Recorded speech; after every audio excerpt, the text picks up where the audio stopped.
अस्सलामुअलैकुम friends, channel teach me technically में खुशामदीद। मैं मोहम्मद ज़ैन अंजुम पाकिस्तान के शहर लाहौर से आज इस वीडियो को रिकॉर्ड कर रहा हूँ।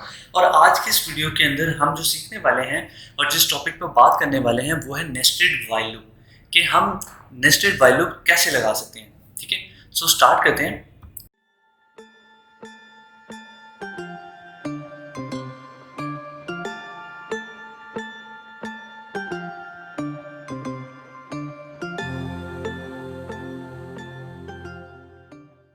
लास्ट लेक्चर के अंदर हमने ये देखा था कि हमारे पास नेस्टेड लूप्स होती क्या हैं। ठीक है, सो हमारे पास एक प्रॉब्लम आई थी। प्रॉब्लम ये थी कि हमारे पास एक मैट्रिक्स है या आप कह सकते हैं कि 2D अरे है, और हमने उसके हर सेल पर अपना एक काउंट नंबर सेव करवाना था। बेसिकली हमने हर सेल को एक नंबर असाइन करना था।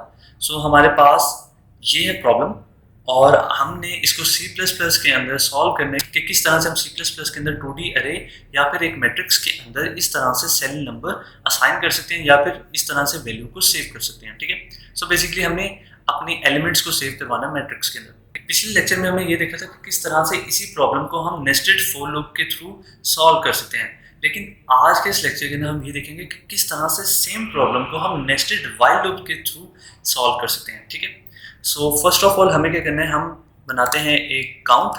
ठीक है, और ये काउंट को हम इनिशियलाइज कर लेते हैं 1 से। ठीक है, अब 1 से इनिशियलाइज करने का फायदा क्या है कि एक्चुअल में हमने यहाँ से 1 से 50 तक नंबर सेव करना है। सो हम पहले 1 रखेंगे और उसको प्लस प्लस करते करते 50 तक काउंट की वैल्यू को ले जाएंगे।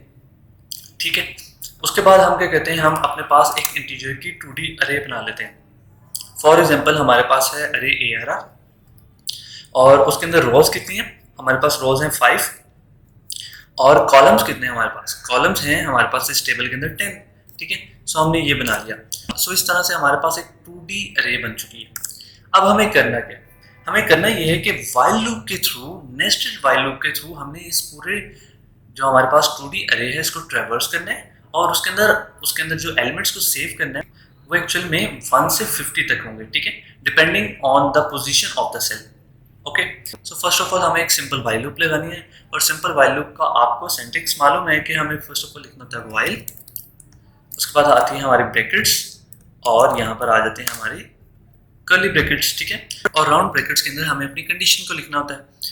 ठीक है, अब हमें क्या करना है, हमारे पास ये जो आउटर व्हाइल लूप बन रही है, इस आउटर व्हाइल लूप के अंदर हम ये लॉजिक लगाते हैं कि हम अपनी पूरी रोज को ट्रैवर्स करते हैं। ठीक है, मतलब ये कि हम आउटर व्हाइल लूप को यूज करेंगे अपनी रोज को ट्रैवर्स करने के लिए। हमारे पास जितनी रोज हैं उतनी दफा हम अपनी व्हाइल लूप को चलाने वाले हैं जो हमारी है आउटर व्हाइल लूप। ठीक है, सो फॉर एग्जांपल मैं यहाँ पर एक वेरिएबल बना लेता हूँ इंट आउटर लूप। ठीक है, और उसकी वैल्यू को इनिशियलाइज कर लेता हूँ 0 से। अब ये मेरे पास एक वेरिएबल बन गया आउटर लूप का जिसकी वैल्यू इनिशियलाइज हो गई है 0 से, और मैं कंडीशन बनाता हूँ while outer loop is less than 5, तो ये लूप चलती रहे। ठीक है, और इसके अंदर जाकर मैं कह देता हूँ कि आउटर लूप की जो वैल्यू है उसके अंदर आप प्लस प्लस कर दो। ठीक है, मतलब इंक्रीमेंट कर दो। सो इससे होगा क्या कि हमारी व्हाइल लूप लग चुकी है, और व्हाइल लूप के अंदर हमने ये बताया है कि जो हमारे पास लूप है वो 5 दफ़ा चले। ठीक है, 0 से हमने इनिशियलाइज कराया और 5 दफ़ा हमने कहा कि ये लूप हमारी चले। अब यहाँ पर क्वेश्चन ये रेज होता है कि हमने यहाँ पर 5 क्यों दिया। हमने यहाँ पर 5 इस वजह से हम चाहते हैं कि हमारी लूप 5 दफ़ा चले, क्योंकि हमारी जो आउटर लूप है, जिस हम आउटर लूप को यूज़ कर रहे हैं अपनी रोज़ को ट्रैवर्स करने के लिए, और इस केस के अंदर हमारी जो टोटल रोज़ हैं वो हैं 5। सो इस वजह से हमने यहाँ पर 5 लिखा। ठीक है, इसके बाद हम आते हैं अब अपने मेन टास्क पर, और मेन टास्क ये था हमारा कि हमने नेस्टेड व्हाइल लगानी है। सो नेस्टेड लूप क्या होती है, loop inside a loop is known as nested loop. So इसका मतलब ये नेस्टेड व्हाइल लूप ऐसे बनेगी जब हम इस व्हाइल लूप के अंदर एक और व्हाइल लूप का इस्तेमाल करेंगे। ठीक है, सो अब हम उसको देखते हैं। अब एक व्हाइल लूप के अंदर एक और व्हाइल लूप लगानी है। ठीक है, तो उसके लिए हम यहाँ पर दोबारा से व्हाइल लूप का सिंटैक्स लिखेंगे। ठीक है, यहाँ पर ब्रैकेट आएगी और एक यहाँ पर ब्रैकेट आ जाएगी हमारे पास। ठीक है, अब ये हमारे पास हो गई है नेस्टेड व्हाइल लूप, लेकिन यहाँ पर अभी हमने इसकी कंडीशन लिखनी है। ठीक है, सो हम एज्यूम करते हैं यहाँ पर एक नया वेरिएबल बना लेते हैं, और उस वेरिएबल का नाम रख लेते हैं इनर लूप, और उसकी वैल्यू को भी इनिशियलाइज कर लेते हैं 0 से। ठीक है, अब हमें क्या करना है, यहाँ तक हमने क्या किया हुआ है कि जो हमारे पास आउटर लूप है वो रोज को ट्रेवर्स कर रही है लेकिन कॉलम्स को ट्रेवर्स नहीं कर रही। सो कॉलम को ट्रेवर्स करने के लिए हम इनर लूप को यूज करेंगे, ठीक है। सो यहाँ आप देख सकते हैं कि हमारे पास टोटल नंबर ऑफ कॉलम्स कितने हैं, 10, ठीक है। सो इस वजह से यहाँ पर जो कंडीशन आएगी वो आएगी while inner loop is less than 10, ठीक है। और हम उसके बाद क्या करेंगे, उसके बाद हम ये करेंगे कि इनर लूप प्लस प्लस, ठीक है, ताकि हमारी जो लूप है वो ठीक से चल सके। सो यहाँ तक हमने क्या कर दिया, यहाँ तक हमने ये कर लिया है कि अपने पास एक आउटर लूप लगाई है जो 5 दफ़ा चलेगी और एक इनर लूप लगाई है जो 10 दफ़ा चलेगी। सो इसका चलने का तरीका क्या होगा, फर्स्ट ऑफ ऑल क्या होगा कि हम बाहर से आएंगे यहाँ पर, यहाँ से हमारे पास आउटर लूप की वैल्यू होगी 0 और उसके बाद हम इस लूप के अंदर एंटर हो जाएंगे जिसकी वैल्यू होगी दोबारा से 0, ठीक है। सो इसका क्या मतलब है कि इस वक्त हमारे रो नंबर 0 और कॉलम नंबर 0 पर हैं हम, जिसका मतलब है हम इस सेल पे हैं, ठीक है। यहाँ पर हम क्या करते हैं कि इनर लूप के अंदर अपना कोड लिख लेते हैं जिसके थ्रू हमने अपनी अरे के अंदर वैल्यूज को चेंज करना है। सो हम यहाँ पर लिख देते हैं ARR आउटर लूप और इनर लूप, ठीक है। आउटर लूप को हम रो के तौर पर इस्तेमाल कर रहे हैं और इनर लूप को हम कॉलम को ट्रैवर्स करने के लिए इस्तेमाल कर रहे हैं, इज इक्वल टू काउंट, जो भी हमारी काउंट की वैल्यू है, ठीक है। और उसके बाद क्या करें, वैल्यू असाइन करने के बाद काउंट के अंदर प्लस प्लस कर दे, ठीक है। सो काउंट के अंदर इंक्रीमेंट कर दे। सो बेसिकली मैं आपको ये बता रहा था कि हमारे पास जो वाइल लूप है, ठीक है, हम यहाँ से आए, आउटर लूप की वैल्यू थी 0 और इनर लूप की वैल्यू भी थी 0, ठीक है। सो 0 और 0, सो यहाँ पर 0 गया और यहाँ पर भी 0 गया, तो ARR की 0 0 पोजीशन कौन सी होती है, ये वाली जो हमारे पास फर्स्ट सेल है, ठीक है, ये है 0 0 पोजीशन। सो यहाँ पर जाकर क्या सेव हो गया, काउंट की वैल्यू, और काउंट की वैल्यू थी 1, ठीक है। जैसे ही 1 सेव हुआ, 1 सेव होने के बाद हमने क्या कहा कि काउंट के अंदर इंक्रीमेंट कर दो। सो काउंट के अंदर जैसे ही इंक्रीमेंट किया तो काउंट की वैल्यू होगी 2 और उसके बाद हमने क्या किया, इंक्रीमेंट कर दिया इनर लूप के अंदर। इनर लूप के अंदर इंक्रीमेंट करते ही हमारी दोबारा से जो एग्जीक्यूशन है वो यहाँ से स्टार्ट होगी। उसने चेक किया कि क्या 1 लेस देन है 10 से, ठीक है, 1 क्योंकि लेस देन 10 से है तो वो यहाँ पर आ गया। और क्या हुआ, इससे हुआ ये कि हम पहले इस पॉइंट पे थे, अब हमने जंप करके इधर आ गए क्योंकि रो नंबर चेंज नहीं हुआ लेकिन कॉलम नंबर इंक्रीज हो गया। सो हम पहले 0 0 पे थे, अब हम आ गए 0 1 पे। हमने 2 को सेव किया और दोबारा से अपने काउंट को इंक्रीमेंट कर दिया। सो इस तरह से क्या होगा कि हमारे जो है 1 बाय 1 हम जाते जाएंगे और यहाँ तक पहुँच जाएंगे। अपने जो पहली रो के अंदर तमाम सेल्स हैं उनके अंदर हमने अपनी वैल्यू को सेव करवा दिया।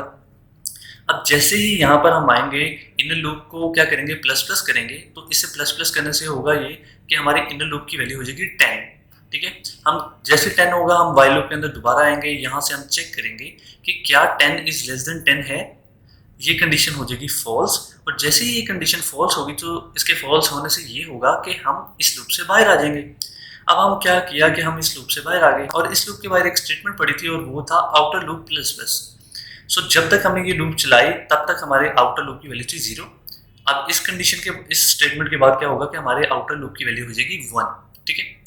अब आउटर लूप की वैल्यू 1 थी, हमने दोबारा जाके आउटर लूप की चेक की कंडीशन, सो 1 लेस देन 5 क्या वैलिड है, सो ये तो ट्रू है। सो ट्रू है, इस वजह से हम दोबारा से इस लूप के अंदर आएंगे, ठीक है। लेकिन यहाँ पर हमें क्या करना है, ये जो हमने यहाँ पर इनिशियलाइज किया है इनर लूप को, इसको यहाँ से कट करते हैं और यहाँ पर पेस्ट करते हैं, ठीक है। सो होगा क्या कि जब हम वाइल लूप के अंदर प्लस प्लस करके आए तो हमने कंडीशन चेक की और कंडीशन चेक की तो आउटर लूप की वैल्यू थी 1। सो 1 लेस देन 5 क्या वैलिड है, सो ये तो ट्रू है। सो ये क्योंकि ट्रू है तो हम यहाँ पर आए, हमने इनर लूप की वैल्यू दोबारा से 0 सेट कर दी और वाइल के अंदर चले गए। वाइल के अंदर चेक किया कि क्या 0 लेस देन 10 है, तो वो तो 10 से छोटा है। सो इस तरह क्या हुआ कि हमने वही काम दोबारा करना शुरू कर दिया। लेकिन आउटर लूप की वजह से हुआ क्या, हमने आउटर लूप की वैल्यू को इंक्रीमेंट किया। सो जैसे ही हम आउटर लूप की वैल्यू को इंक्रीमेंट करेंगे तो हम, इसका मतलब ये है क्योंकि आउटर लूप हमारी रो को ट्रेवर्स कर रही थी, सो हम नेक्स्ट रो के अंदर चले जाएंगे, ठीक है। सो अब हमारी आई की वैल्यू हो जाएगी 1 और हमारे पास जो इनर लूप है उसकी वैल्यू थी 0। सो इसका मतलब है हम 1 0 अपने पास जो सेल पोजीशन है उसके अंदर वैल्यू को असाइन करेंगे और उसके अंदर वैल्यू को सेव करेंगे, ठीक है। इस तरह क्या होगा कि दोबारा से हमारी इनर लूप चलेगी 10 दफ़ा और ये पूरी यहाँ तक 20 तक लिख दी जाएगी, ठीक है। उसके बाद क्या होगा कि हमारी इनर लूप की वैल्यू 10 हो जाएगी, हम इनर लूप से बाहर आ जाएंगे और आउटर लूप के अंदर प्लस प्लस करेंगे।